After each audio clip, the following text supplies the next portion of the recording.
Hey guys, welcome to the traders cinema. So let's see current affairs को किस तरीके से ट्रेड कर सकते हो, उसके पीछे का लॉजिक क्या है। सो प्राइस को अगर आप देखोगे, निफ्टी बैंक कहीं ना कहीं एक मोमेंटम दे रहा है और अच्छा खासा मोमेंटम कर रहा है। कल मैंने आपको एक पॉइंट डिस्कस करके बताया था, मार्केट गैप अप ओपन हो रहा था और नीचे के साइड आ जा रहा था। यहाँ पे भी मार्केट गैप अप ओपन हुआ, फिर नीचे के साइड आ गया। फिर मैंने आपको यही पॉइंट डिस्कस करके बताया था, मार्केट अगर गैप अप ओपन हुआ फिर से अगर, और मार्केट अगर नीचे आके फिर से अगर ये ब्रेक कर रहा है ना, तब एक अच्छा खासा मोमेंटम मार्केट में बाइंग के साइड आ सकता है। और सेम उसी तरीके से मार्केट में मोमेंटम आया। आई होप पॉइंट आपको समझ में आ रहे होंगे किस तरीके से मार्केट को डिसाइड करना होता है, क्या ट्रेड होना चाहिए।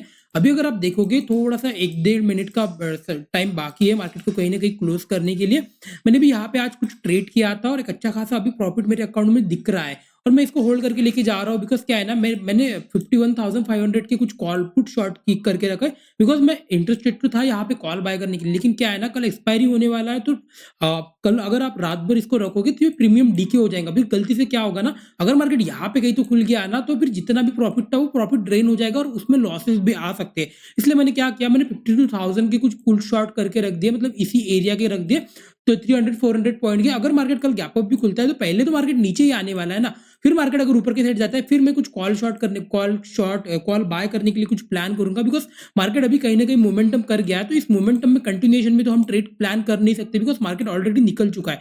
अभी अगर आप देखोगे, मार्केट अगर कल यहाँ पे भी खुला, यहाँ पे भी कहीं पे भी खुलता है, मैं स्टिल प्रॉफिट में रहूंगा। हाँ, हो सकता है मैं यहाँ पे अगर मार्केट खुलता है मैं अपनी कुछ पोजीशंस को निकाल दूं। बिकॉज क्या है ना, मार्केट यहाँ पे नहीं खुलना चाहिए। इतना बड़ा मोमेंटम हुआ है, मार्केट चाहे यहाँ पे खुले, चाहे यहाँ पे खुले, चाहे यहाँ पे खुले, ये सब एरिया अच्छे हैं। मार्केट में प्रॉब्लम कब होगा ना, मार्केट में प्रॉब्लम कब होगा, जब मार्केट यहाँ पे कहीं तो खुलेगा या यहाँ पे कहीं तो खुलेगा। फिर क्या होगा ना, ये बायर्स ने जो होल्ड करके रखा था, इनके लिए ये ट्रेंड फिर से बेंड हो चुका है। और मार्केट यहाँ पे भी हो सकता है, या तो वोलेटिलिटी क्रिएट करे या तो फिर मार्केट स्लो एंड स्टेडी नीचे के साइड आए। ये दोनों पोजीशन प्रोबेबिलिटी हो सकती है। वेरस अगर मार्केट में देखोगे, नीचे के साइड ये सपोर्ट आपको दिख रहा होगा। ये सपोर्ट अगर ब्रेकडाउन करता है ना, मार्केट एक बड़ा मूव कर सकता है। बिकॉज आप इसको डेली में अगर आप देखोगे, आपको इस तरीके से प्राइस दिखेगा।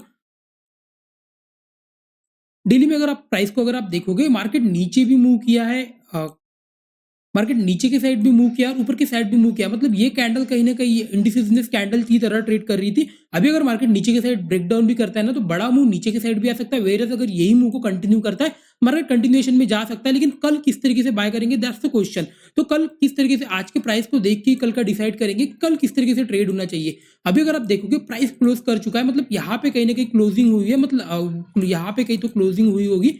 इस एरिया में कहीं तो क्लोजिंग आ सकती है 50% के आसपास, कभी थोड़ा आगे पीछे हो जाता है। चलो ये सब ठीक है। अभी यहाँ पे ट्रेड किस तरीके से कर सकते हैं, तो एज अ बायर आप किस तरीके से ट्रेड करोगे। लेट्स सी कि किसी ने यहाँ से ट्रेड किया होगा, इतना बड़ा मोमेंटम उसके पास आ चुका है और वो होल्ड करके लेके गया। उसके लिए मार्केट में सेंटीमेंट कब चेंज होगी, जब मार्केट नेगेटिव खुलेगा। वेर अगर उसके लिए मार्केट अगर गैप अप खुला तो हो सकता है वो प्रॉफिट बुक करे, तो मार्केट थोड़ा सा पहले नीचे के साइड है। इस तरीके से कोई स्किनरी हो सकता है। वेर अगर मार्केट फ्लैट खुला, फ्लैट खुलने के बाद वो वेट करेगा, मार्केट अगर फिर से ऊपर की साइड जा रहा है तो उसके लिए ये प्राइस एक्शन इस तरीके से ट्रेड कर रहा है, ये उसके लिए प्राइस एक्शन ट्रेड करेगा। आई होप पॉइंट आपको समझ में आ रहा है किस तरीके से आप ट्रेड करें। तो आप फ्रेश एंट्री कहाँ पे बना सकते हो, मेरे हिसाब से आप, मतलब प्राइस के हिसाब से अगर आप देखोगे, मार्केट कहाँ पे मूव करना चाहिए, ये अगर एरिया देखोगे आप, ये एरिया में अगर आपको मार्केट फिर से मिलता है, तो यहाँ पे आप कुछ बाइंग के लिए अच्छा कैंडल अगर बनता है तो बाइंग के लिए प्लान कर सकते हैं। मार्केट फिर ऊपर के साइड जाता है, आप मोमेंटम के लिए प्लान करोगे। मतलब मार्केट इसी एरिया में आप बाइंग के लिए प्लान करते हो। वेर अगर मार्केट यहाँ पे भी खुल रहा है, यहाँ पे थोड़ा सा वेट किया, फिर अगर ये ब्रेकआउट दे रहा है, एक अच्छा अच्छा खासा प्राइस एक्शन बना के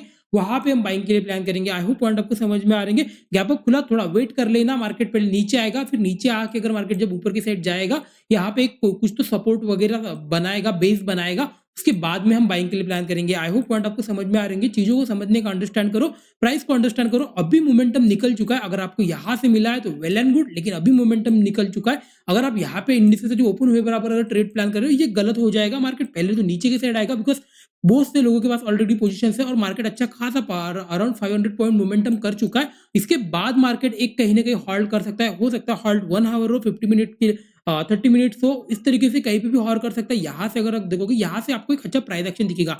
अगर यहाँ पे मार्केट अगर खुला, जिससे कि यहाँ पे अगर मार्केट कहीं तो खुला, यहाँ पे अगर मार्केट खुला, यहाँ से अगर मोमेंटम कर रहा है तो यहाँ पे आपको स्टॉप लॉस रखने के लिए जगह मिलेगी, यहाँ पे आपको एक प्राइस एक्शन मिलेगा, यहाँ पे ट्रेड प्लान कर सकते हो, that's a good idea. But यहाँ पे अगर गैप अप खुलने के बाद अगर आप ट्रेड करें तो आप कहीं ना कहीं रॉन्ग अप्रोच में जा रहे हो, यहाँ पे ये रॉन्ग हो जाएगा। आई होप पॉइंट आपको समझ में, प्राइस को अंडरस्टैंड करने का ट्राई करो। अभी मोमेंटम मार्केट में निकल चुका है, इसके नीचे जब तक आता नहीं है मैं सेलिंग के लिए इंटरेस्टेड हूँ नहीं। मार्केट जो ऊपर के मार्केट चाहे यहाँ पे ट्रेड करे चाहे यहाँ पे ट्रेड करे, मैं एक अच्छा प्राइस एक्शन देख के बाइंग के लिए प्लान करूंगा। आई होप पॉइंट आपको समझ में आएंगे। चलो निफ्टी फिफ्टी को देख लेते हैं। निफ्टी फिफ्टी अगर आप देखोगे ये भी कहीं ना कहीं बाइंग के साइड जा सकता है, जिस हिसाब से प्राइस एक्शन बना रहा है ये मोमेंटम कर सकता है बाइंग के साइड, जिस हिसाब से ये दिख रहा है। यहाँ से अगर आप प्राइस को अगर देखोगे इस तरीके से प्राइस एक सब रेजिस्टेंस बनाते हुए ट्रेड कर रहा है। मतलब ये यहाँ पे अगर खुल रहा है, इस एरिया में अगर खुल रहा है, आप यहाँ पे एक बाइंग के मोमेंटम के लिए प्लान कर सकते हो। एक 50 मिनट का कैंडल अगर डायरेक्टली क्रॉस भी कर रहा है तो भी उसका ट्रेड प्लान कर सकते हो। वेरस अगर मार्केट यहाँ पे एक 50 मिनट का कैंडल बनाता है, यहाँ पे एक बाइंग के लिए प्लान करके स्टॉप लॉस कहीं तो इसी एरिया में रहना चाहिए, इससे बड़ा स्टॉप लॉस है। और फर्स्ट टारगेट जो हो जाएगा मार्केट में, कुछ स्टॉप लॉस टारगेट मुझे थोड़ा बड़ा दिख रहा है, 25,400 500 कहीं ना कहीं आ सकता है, इजीली आ सकता है मार्केट में, अगर बैंक निफ्टी भी साथ में मूव कर सकता है। वेरस अगर ये गैप अप खुल गया तो फिर मैं इतना ज्यादा इंटरेस्टेड हूँ नहीं, बिकॉज अगर गैप अप खुलने के बाद उतना कुछ खास रहने वाला नहीं है मार्केट में। जैसे कि यहाँ पे अगर गैप अप वगैरह खुल गया, ये यहाँ पे अगर गैप अप खुलता है तो फिर इंटरेस्टेड इतना कुछ हूँ नहीं। फिर उसका मार्केट थोड़ा वोलेटिलिटी कर रही है, फिर जब तक मार्केट एक ही रेंज में ट्रेड नहीं करेगा मैं एग्रेसिव बाइंग नहीं कर सकता। हमेशा मार्केट को ना वेट करने दो, मार्केट वेट करेगा ना उसके बाद आपको मोमेंटम मिलेगा। हमेशा नहीं मिलने वाला, लेकिन मार्केट वेट करने के बाद ही आपको मोमेंटम मिलने वाला है। आई होप पॉइंट आपको समझ में आ रही है। यहाँ पे अगर आप देखोगे अगर मार्केट निकल चुका है तो बेटर है छोड़ दो उसको, कोई इशू नहीं है ना, बाद में ट्रेड कर लेंगे, मार्केट कहीं जाने वाला नहीं है, वैसे खत्म हो जाएगा, मार्केट कहीं जाने वाला नहीं। यहाँ पे अगर आप देखोगे यहाँ पे मार्केट पॉज लिया फिर मार्केट मोमेंटम किया, मोमेंटम हुआ। यहाँ पे अगर पॉज लिया मार्केट फिर से पॉज लिया, यहाँ से मोमेंटम हुआ लेकिन फेल हो गया। यहाँ पे this is your top loss place. Okay, फिर से मार्केट मोमेंटम के एरिया में गया, यहाँ से अगर आपने ट्रेड किया होगा ये आपका स्टॉप लॉस प्लेस था। इस तरीके से ट्रेड करना चाहिए। ये आपको यहाँ से अगर मोमेंटम यहाँ पे मिला ही नहीं मार्केट, फिर एंडिंग में मिला, फिर मार्केट गैप अप खुल गया, आपको प्रॉफिट मिल गया, फिर आपको ये कंटिन्यूएशन में चल रहा था, ये आपके स्टॉप लॉसेस एरिया है। आई होप पॉइंट आपको समझ में आ रहे हैं। मैं इस तरीके से प्लान करता हूँ, चाहे कुछ स्टॉप लॉसेस जाएंगे दैट्स ओके, कुछ इश्यू नहीं है, लेकिन जब प्रॉफिट मिले वेल एंड गुड, अच्छा प्रॉफिट मिलना चाहिए। यहाँ से अगर आप देखोगे यहाँ से मैंने जब ट्रेड किया था एक अच्छा प्रॉफिट मुझे मिला था। यहाँ पे अगर आप देखोगे यहाँ से जब मैंने ट्रेड किया था एक अच्छा प्रॉफिट यहाँ पे मिला था, फिर मार्केट अभी साइडवेज आ गया, अभी फिर से निकाल दिया। अगर यहाँ से फिर से मिलता है फिर से मैं ट्रेड प्लान करूंगा। मार्केट पॉज लिया, अगर मार्केट मोमेंटम करता है तो वेल एंड गुड, अगर नीचे आता है एम पैटर्न बना देता है, 50 मिनट में हो गया, 5 मिनट में हो गया, आप जिस तरीके से ट्रेड करते हैं आप चॉइस कर सकते हो। आपके टाइम फ्रेम में जितना छोटा टाइम फ्रेम रहेगा उतने ज्यादा स्टॉप लॉस, उतने ज्यादा प्रॉफिट, जितना बड़ा टाइम फ्रेम रहेगा उतने बड़े स्टॉप लॉस, उतने बड़े प्रॉफिट। आई होप पॉइंट आपको समझ में आ रही है। लेकिन आप छोटे स्टॉप लॉसेस अगर रखोगे तो उससे आप बड़े प्रॉफिट भी कभी कभी कैप्चर कर लोगे। आई होप पॉइंट आपको समझ में आ रही है। ये चीजों को अंडरस्टैंड करने का ट्राई करो। सो आज के लिए बस इतना ही। वीडियो अच्छा लगा तो like and subscribe. Thank you so much.